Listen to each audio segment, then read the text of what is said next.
Hello guys, welcome back to study. This is Dheeraj Kumar. आज हम जानने वाले हैं एसएससी सीएचएसएल 2022 के बारे में कि किस तरीके से प्रिपरेशन करेंगे तो ये एग्जाम क्रैक हो जाएगा, बिल्कुल भी आपकी अपनी भाषा में। ठीक है, सरल भाषा में समझाऊंगा यहाँ पे हर चीज़। यहाँ पे इंपॉर्टेंट बुक्स कौन से हैं, देखो इसके अंदर अगर आप एसएससी सीएचएसएल को क्रैक करना चाहते हो तो मैं एक चीज़ कह सकता हूँ कि एसएससी सीजीएल का टायर 1 एसएससी सीएचएसएल से ईजी होता है। आप बोलोगे क्या मजाक है सर, वो तो ग्रेजुएट लेवल का एग्जाम है और ये 12th लेवल का एग्जाम है। यही एक मिथ बना है जो कि सबके भी अंदर बना होता है। ठीक है, कि सीएचएसएल के अंदर तो आराम से क्रैक कर लेंगे 12th लेवल का। देखो अगर इसके साथ खिलवाड़ करके स्टडी करेंगे तो नहीं क्रैक होगा। ठीक है ना। देखो मैं एक चीज़ बताऊंगा, 12th लेवल का जॉब है इसीलिए इसके अंदर भीड़ ज़्यादा है। ग्रेजुएट लेवल के जॉब के अंदर अगर हम कहें, देखो एसएससी में तो लगभग भीड़ ज़्यादा है, फिर भी सीएचएसएल के अंदर भीड़ ज़्यादा मतलब स्टूडेंट की भीड़ ज़्यादा क्यों है ना, रीज़न देखो। भीड़ ज़्यादा होने के साथ साथ कंपटीशन ज़्यादा क्यों है, इसके अंदर रिटेन का जो ऑब्जेक्टिव एग्जाम होता है वो एक ही होता है, इसके बाद सीधे डिस्क्रिप्टिव होता है। तो इसके अंदर छाटने की जो प्रक्रिया है ना, तो मेनली इनके पास एक ही जगह मिलता है। पहले वाले ऑब्जेक्टिव जो रिटेन होता है इनका कंप्यूटर बेस्ड सीबीटी 1 के अंदर छाट ले, और सीजीएल के अंदर होता है क्या ना कि 2 बार छाटने का मौका मिल रहा है जनाब। पहला रिटेन में छाटेंगे, ठीक है, ऑब्जेक्टिव जो सीबीटी होता है उसमें नहीं छटे तो फिर मेंस में तो छाट ही देंगे, फिर बच गए तो कुछ डिस्क्रिप्टिव में छाटेंगे, बाकी की तो मेरिट में छटना वो बात अलग है, मेरिट की बात नहीं कर रहा हूँ। मेनली जो बच्चे छटते हैं यहीं पे टायर 1 के अंदर, जो सीबीटी 1 के अंदर कहते हैं छटते हैं। तो इसको कैसे क्रैक करें, क्योंकि इसको क्रैक करने के बाद अच्छे स्कोर के साथ अपनी जीवन की नैया आसान हो जाती है, सिलेक्शन तक जाने का कुछ चांसेस बन जाता है। ठीक है, तो यहाँ पे समझो पहले इसको क्रैक करें कैसे सीबीटी 1 को। यहाँ पे मैं आपको हर चीज़ डिटेल में बताऊंगा, कुछ इंपॉर्टेंट बुक्स भी बताऊंगा, सजेस्ट करूंगा आपको पढ़नी चाहिए, क्योंकि आपको भी पता है कि मैं भी एक एसएससी एस्पिरेंट रह चुका हूँ। और ये चीज़ मैं आपको हमेशा सलाह देता हूँ, डिफेंस वाले बच्चे को भी बताता हूँ कि आपको एसएससी की एक बार एसएससी की कोर्स कर लेनी चाहिए ताकि डिफेंस का एग्जाम आसान लगे। ठीक है, फिर भी यहाँ पे हम लोग एसएससी सीएचएसएल 2022 के बारे में बात करें तो सबसे पहले इंपॉर्टेंट बात हम लोग को जानना जरूरी है। इसके अंदर बहुत सारे लोग कहते हैं ना कि सर 200 नंबर का पेपर है तो क्या सब कुछ 50-50 नंबर का आता है, तो ये कॉमन सी बात है, समझ लो। यहाँ पे हर एक सब्जेक्ट से ना 25-25 क्वेश्चन पूछे जाते हैं। ठीक है, और पूरे पेपर का अभी के मामला में मैं बात करूँ ना, जब से टीसीएस आया है, मैं आपको जेन्युइनली बताता हूँ सबसे इजी टॉपिक पता है क्या है, मैथ, रीजनिंग और इंग्लिश और जीए में मिला के सबसे आसान, जिसमें से कि आप 25 में 25 स्कोर कर सकते हो। वैसे तो एसएससी के जो प्रॉपर बंदे होते हैं, कैंडिडेट होते हैं, जो जेन्युइनली लगे होते हैं, मेहनती होते हैं, वो लगभग मैथ, रीजनिंग, इंग्लिश तीनों में 25 में 25 कर लेते हैं। बट एक मतलब मैं बता रहा हूँ, एवरेज बच्चा भी अगर चाहे ना तो वो इंग्लिश में इसके 25 आउट ऑफ 25 कर सकता है। बोलोगे सर ये क्या बोल रहा हूँ, एसएससी की इंग्लिश वो भी 25 में से 25। जी, अभी जब से टीसीएस आया है ना, अब छोड़ो नहीं समझ में आएगा उतना आपको, बहुत सारे लोगों के टीसीएस क्या चीज़ है कुछ लोग समझ जाएंगे, बट बहुत सारे लोग नहीं समझ पाते जो नए होते हैं। तो देखो एक कंपनी है जो कि एग्जाम को कंडक्ट कराती है, तब से जब से आया है ना, जब से एसएससी की एग्जाम ले रहा है, तो टीसीएस ने इंग्लिश को काफ़ी ईजी कर दिया। मतलब मैं बोलूँ कि पहले की अपेक्षा इंग्लिश बहुत ईजी है। एक तरीके से कह लो कि अब इतना भी नहीं कि आप नहीं पढ़ोगे तो नहीं निकलेगा, पढ़ोगे अगर अच्छे वे में तो आप 25 में से 25 सही कर सकते हो। 25 नहीं हुआ तो 23 तक तो कोई भी नहीं रोक सकता, 23 मिनिमम आप ले सकते हो, इतना समझ लो। अब यहाँ पे सबसे ज़्यादा डिफिकल्ट क्या चीज़ है मैं बताऊँ एसएससी की, अपनी अपनी मतलब नज़रिया होता है देखने का। मेरे अगर अकॉर्डिंग बात करोगे तो सबसे ज़्यादा अगर टाइम देना है ना तो आपको 2 चीज़ों पे देना है, पहला मैथ के ऊपर और दूसरा इंग्लिश के ऊपर। बोलोगे सर आपने तो कहा कि इंग्लिश में तो full out of full score कर सकते हैं। देखो फुल स्कोर कर सकते हो इसका मतलब कि पढ़ोगे तभी स्कोर करोगे, तो पढ़ोगे उसके बारे में डेप्थ में जानोगे तभी आप अच्छा सा स्कोर करोगे, वो है आपका इंग्लिश।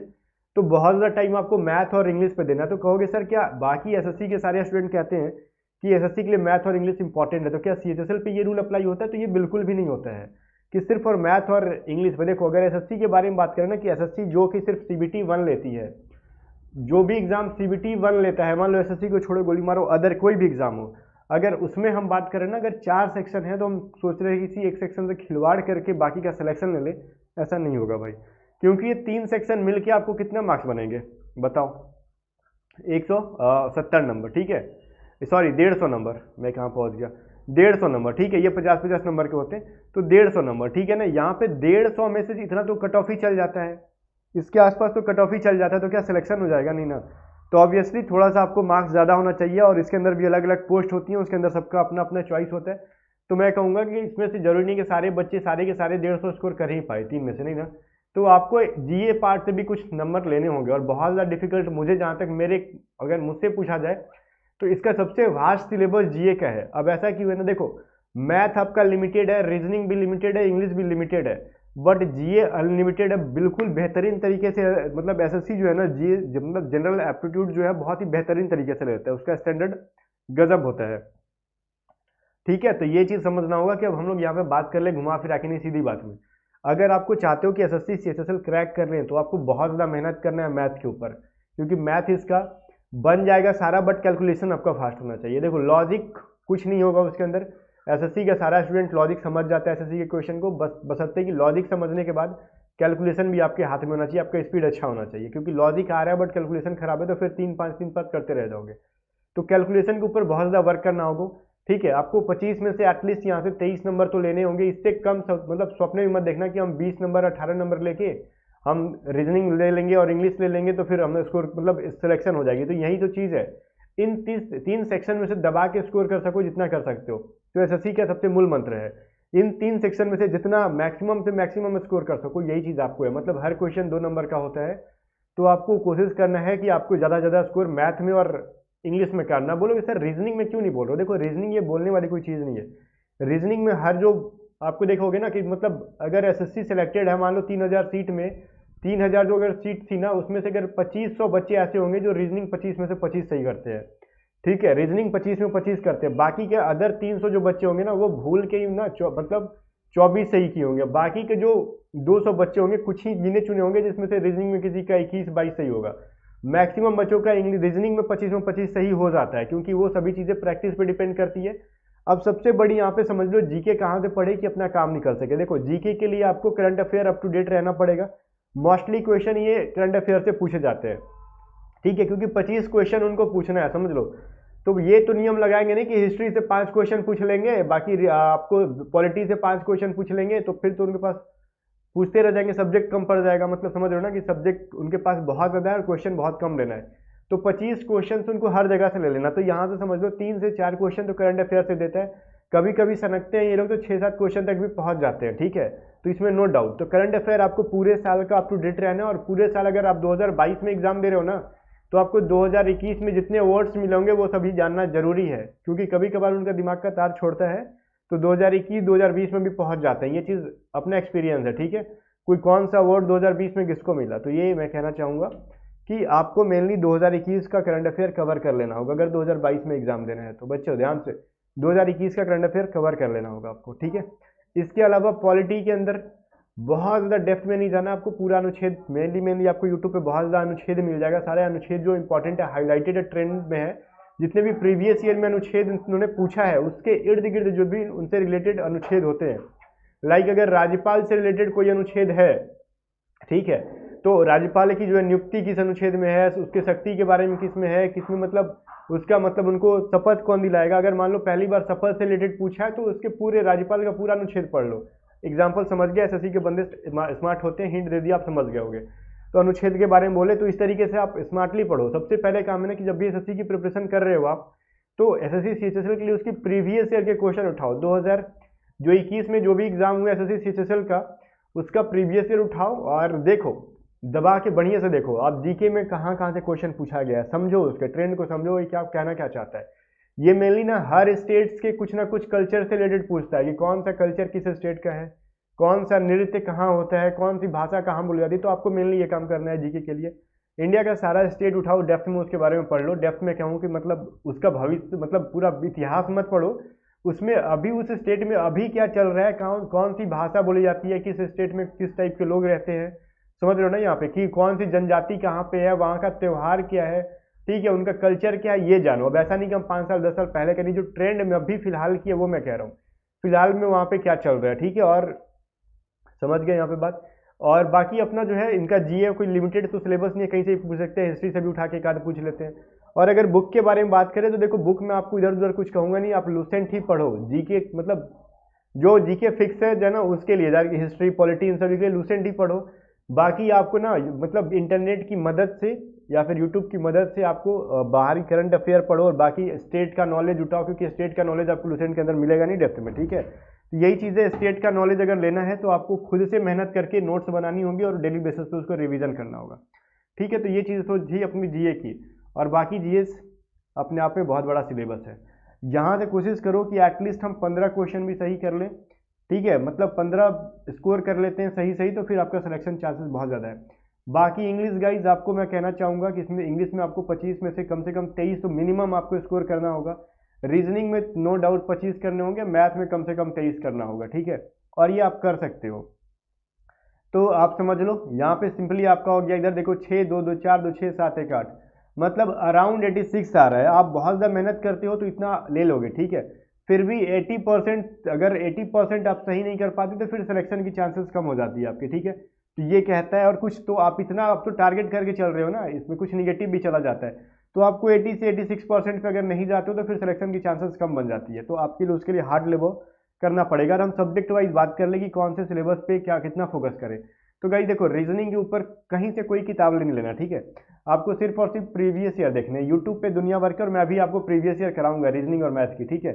तो पहले तो रीजनिंग स्टार्ट करूंगा, इसकी प्रीवियस ईयर की ट्रेंड को समझो, बहुत ज़्यादा क्वेश्चन बनाओ प्रीवियस ईयर से। और कोई बुक नहीं लेना, बशर्ते कि आपको प्रीवियस ईयर की पीडीएफ मिल जाएगी, या फिर अगर आप प्रीवियस ईयर के क्वेश्चन बैंक मिलते हैं तो वो ले लो। अब पार्टिकुलर रीजनिंग की कोई बुक नहीं लेना अपने को, प्रीवियस ईयर में सारे मिक्स आ जाएंगे, जीए मैथ वगैरह सब कुछ। लगभग ना 3-4 साल का ना प्रीवियस ईयर लो आप, ज़्यादा नहीं, 3-4 साल का। इधर जो हुआ है लगभग 2019 से लेके मतलब 2018 से लेके आपको 2021 के बीच में जो भी एसएससी सीएचएसएल का ही नहीं, सीएचएसएल के साथ साथ सीजीएल का भी क्वेश्चन बनाओ, क्योंकि आपको पता है ना कि इसके लेवल जो है थोड़े से अलग लेवल के होते हैं सीएचएसएल से, फिर भी आप सीएचएसएल बनाओ, ठीक है। ये डिफिकल्ट हो जाता है टायर 1 से, सीबीटी 1 से, ठीक है ना। सीबीटी 1 उसका मतलब सीएचएसएल का थोड़ा डिफिकल्ट हो जाता है, तो सीजीएल का भी बना लो, सीपीओ का भी बना लो, नो डाउट आप कर सकते हो, ठीक है। तो रीजनिंग जो है, मैथ जो है, आप प्रीवियस ईयर बनाओ। तो इसके लिए कोई बुक नहीं चाहिए, ठीक है, सिर्फ इसके प्रीवियस ईयर के क्वेश्चन बैंक चाहिए, ठीक है। क्वेश्चन बैंक ले लो, तो आप सीएचएसएल का पहले बना लो, वो बन जाता है तो सीजीएल बना लो, फिर सीपीओ बना लो, और आप कर लोगे, आई नो। बाकी यूट्यूब पे तो मैं कराऊंगा ही आपको। फिर मैथ के लिए क्या करें सर? मैथ के लिए देखो अपना अपना स्टाइल, ठीक है। मैथ में किसको क्या लगती है, तो अगर आपने कहीं टीचर से पढ़ा है तो फिर कोई बुक वुक मत खरीदो, सिर्फ प्रीवियस ईयर बनाओ, ओनली प्रीवियस ईयर, सिर्फ प्रीवियस ईयर और कुछ भी नहीं। तो प्रीवियस ईयर के बुक मतलब क्वेश्चंस इतने ज़्यादा हैं कि किसी बुक में मिलेगा नहीं आपको। और जो भी बुक से मिलता है ना 7,000 प्लस 8,000 प्लस, वो सारी मतलब पैदा नहीं करते क्वेश्चन, ये सारे प्रीवियस ईयर उठा उठा के डाल देते हैं, वहीं से पैसे आपको ले लेते हैं, ठीक है। तो फिर भी उन्होंने भी मेहनत किया, प्रीवियस ईयर बटोर के डाला है, तो पैसे लेंगे भाई। लेकिन आप भी देखो, आपको अगर कर सकते हो तो ठीक है, उस किसी बुक से लोगे तो आपको उसका सॉल्यूशन मिल जाएगा। ये फायदा है कि उस बुक में कैसे सॉल्व किया गया। फिर भी आपने अगर पहले से पढ़ा है तो प्रीवियस ईयर के क्वेश्चन बैंक भी लोगे तो उसमें सॉल्यूशन मिलेगा, और उसको अपने तरीके से बनाओ, कि आप बुक के सॉल्यूशन पर डिपेंड मत रखो, हो सकता है कि आप उससे भी शॉर्टकट तरीका से बना सकते हो। तो मैथ का ये है, अगर आपने कहीं पढ़ा ही नहीं है तो फिर नो चांस कि आपने कभी मैथ नहीं पढ़ा ना, तो 15 से ज़्यादा स्कोर कर पाओ इसमें, ठीक है, मैक्स हो जाएगा 15। तो एडवांस मैथ के लिए क्या क्या टॉपिक इंपॉर्टेंट है, तो एडवांस मैथ के बारे में कर लेना हम लोग। मैथ में क्या क्या इंपॉर्टेंट है, तो एडवांस मैथ तो प्लस पॉइंट है, क्योंकि खाली अरिथमेटिक से काम चलेगा नहीं। अगर जो बच्चे सोच रहे खाली अरिथमेटिक के दम पे निकाल लेंगे, तो ऐसा नहीं है। एसएससी का यही तो खासियत है ना, कि वो सब कुछ मिक्स करके देता है। फिर 25 क्वेश्चन रहेंगे, तो 10 क्वेश्चन एडवांस के श्योर है कि आपको रहेंगे। किसी किसी शिफ्ट की अपवाद हो जाती है कि कभी कभी उन लोगों का माथा में पता नहीं क्या हो जाता है, खाली अरिथमेटिक भर देंगे, 4-5 एडवांस डालेंगे, कभी कभी तार छोड़ देता है तो खाली एडवांस भर देते हैं। बट हम लोग को एक आइडियल प्रिपरेशन करना है, तो हमको एडवांस और अरिथमेटिक दोनों को मैनेज करके चलना होगा, कि हमको कहीं से भी आए बना देना है, ठीक है। और यहाँ पे समझ लो, इनके क्वेश्चन जो होते हैं थोड़े ट्रिकी टाइप के होते हैं, ठीक है। ऐसा नहीं कि बहुत ज़्यादा लेंदी कैलकुलेशन नहीं होता है। कैलकुलेशन वाला कैलकुलेटिव क्वेश्चन हो गया एडवांस का, तो फिर वो एडवांस से नहीं कहलाया। एडवांस के क्वेश्चन जो होते हैं एडवांस मैथ के, बहुत ही ट्रिकी होते हैं, उनकी प्रॉपर्टीज जानो बढ़िया से, एडवांस मैथ फट से बन जाएगा, ठीक है। तो ये चीज़ खासियत है इसकी। बाकी अरिथमेटिक जो है वो कैलकुलेशन बेस्ड रहता है ज़्यादा इनका, जब से आया है टीसीएस, तो अरिथमेटिक पे जान लगाओ, कैलकुलेशन फास्ट करो, ठीक है।